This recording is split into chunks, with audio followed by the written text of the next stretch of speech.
ನಮಸ್ಕಾರ. ಇವತ್ತಿನ ವಿಡಿಯೋ ದೀಪಾವಳಿಗೆ ಕೊಳ್ಳಬಹುದಾದ ನೆಚ್ಚಿನ ಷೇರುಗಳು, ಒಂದು ವರದಿ. ನಾನು ಡಾಕ್ಟರ್ ಭರತ್ ಚಂದ್ರ. ವಿಡಿಯೋಗಳ ಉದ್ದೇಶ ಕನ್ನಡಿಗರ ಫೈನಾನ್ಷಿಯಲ್ ಎಜುಕೇಶನ್. ದೀಪಾವಳಿಗೆ ಕೊಳ್ಳಬಹುದಾದ ಷೇರುಗಳು ಅಂತ ಹಿಂದಿನ ದಿನಗಳಲ್ಲಿ ಕೂಡ ಒಂದಷ್ಟು ವಿಡಿಯೋ ಮಾಡಿದ್ದೇವೆ.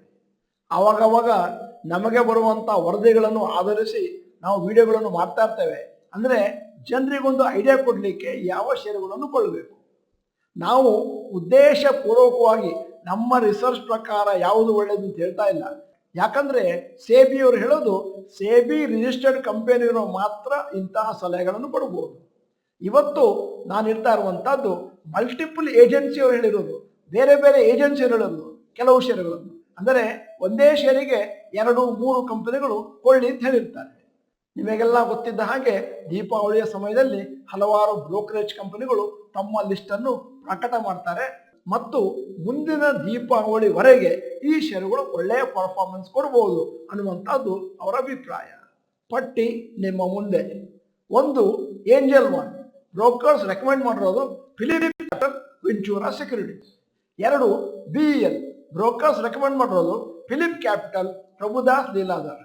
3 CAMS, brokers Phillip Capital SBI securities KD advisory. 4 Tata Motors ತಗೊಳ್ಳಿ ಅಂತ ಹೇಳಿದ್ದಾರೆ, brokers Prabhudas Lilladher Sharekhan. 5 M&M, brokers recommend ಮಾಡಿರೋದು Choice Broking Arihant plus. 6 Lemon Tree Hotels Share India Systematix. 7 Reliance Industries HDFC securities JM financial Sharekhan. 8 Coal India Prabhudas Lilladher SBI securities. 9 Tata Power, brokers Choice Broking Share India. 10 SBI HDFC securities KD advisory. 11 Newgen software SBI securities Bonanza. 12 Protean eGov Arihant plus ಮತ್ತು Systematix. ಸುಮಾರು lesser non ಕಂಪನಿಗಳನ್ನು ಕೂಡ ಅವರು recommend ಮಾಡಿದರು. ಆದರೆ ಅವುಗಳನ್ನು ಕೊಳ್ಳೋದ್ರಿಂದ ಒಂದಷ್ಟು risk ಇದೆ, ಅವೆಲ್ಲ ಲಾರ್ಜ್ ಕ್ಯಾಪ್ ಇಲ್ಲದೇ ಇರಬಹುದು ಅನ್ನುವ ಉದ್ದೇಶದಿಂದ ಆ ಷೇರುಗಳ ಪಟ್ಟಿಯನ್ನು ನಿಮ್ಮ ಮುಂದೆ ಇಟ್ಟಿಲ್ಲ. ಈ ಷೇರುಗಳಲ್ಲಿ ಮುಂದಿನ 1 ವರ್ಷದಲ್ಲಿ ಒಳ್ಳೆಯ ಅಪ್ಸೈಡ್ ಇದೆ ಅನ್ನುವಂಥದ್ದು ಈ ತಜ್ಞರ ಒಂದು ಅಭಿಪ್ರಾಯ. ದೀಪಾವಳಿಯ ಸಮಯದಲ್ಲಿ ಇಂತಹ ಕಂಪನಿಗಳು ರೆಕಮೆಂಡ್ ಮಾಡಿದ ಷೇರುಗಳೆಲ್ಲ ಮೇಲಕ್ಕೆ ಗ್ಯಾರಂಟಿಯಾಗಿ ಹೋಗ್ತಾವೆ ಅಂತ ಯಾರೂ ಕೂಡ ಹೇಳಲಿಕ್ಕಾಗೋದಿಲ್ಲ. ಆದರೆ ಅವುಗಳನ್ನು ಚೆನ್ನಾಗಿ ಸ್ಟಡಿ ಮಾಡಿ ನಿಮ್ಮ ಲಿಸ್ಟಲ್ಲಿ ಇಟ್ಕೊಂಡು ನೋಡ್ತಾ ಇರಿ.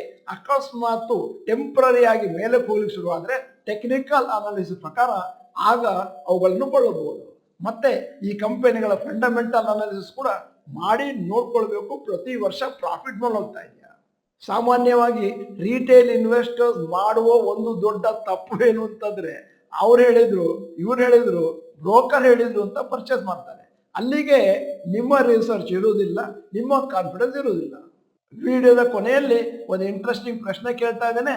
ನಿಮ್ಮ ಪ್ರಕಾರ, ನಿಮ್ಮ ಸಂಶೋಧನೆ ಪ್ರಕಾರ ಮುಂದಿನ 1-2 ವರ್ಷದಲ್ಲಿ ಬಹಳಷ್ಟು ಮೇಲಕ್ಕೆ ಹೋಗಬಹುದಾದಂತಹ ಷೇರುಗಳು ಯಾವುವು?